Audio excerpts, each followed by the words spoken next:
Yeah, and then you fast forward, and then so my father started telling me his theories on these walks back and forth. He started telling me, we live in a virtual world. Nothing. First of all, nothing is random. No such thing as coincidences. We live in a virtual world.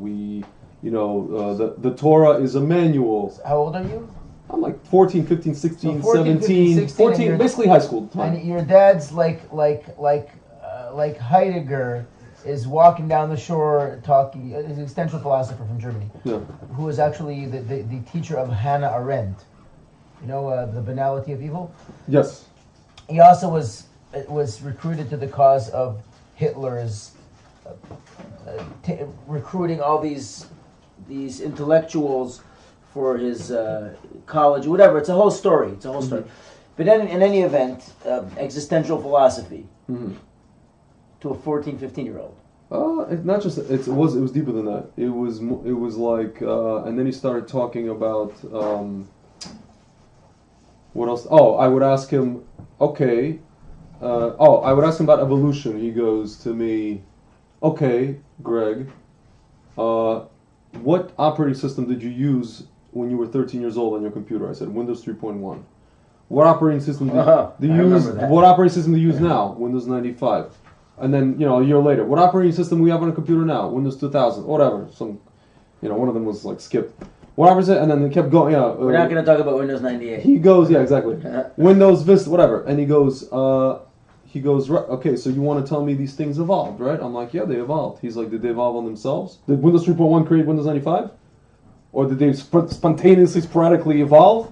I go, no. He's like, was there a programmer? I go, yes. Who's the programmer? He's like, Bill Gates. He's like, we had a programmer. He gave us a manual. The manual is called the Torah. He runs test cases, like adversity. You understand? He runs extremities. What can you take? They say God's never going to give you a test you can't pass. And on with this kind of stuff. We can always argue that what if it's not a test?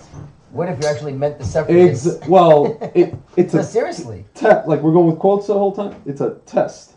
This is a test of the emergency broadcast system. This is only a test. You are the Frankenstein of God's something. So I'm 14, 15, 16, 17 years old, and I'm like getting all this.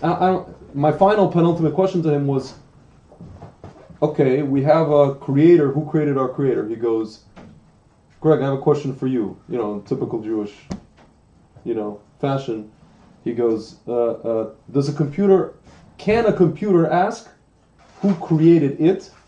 And can a computer ask who created its creator? I go, I don't know. As far as we know, no. He goes, so why are you asking? It's interesting you say that because I recently reviewed Dawkins's God Delusion, and one of the points that he makes, which he takes a lot of pride in, is you can talk about a prime being, but if you haven't explained what created it, then you still have a problem. Sure. And he talks about that in terms of complexity. In other words, anything that is created as complex as it is, that which created it has to be at least as complex as that.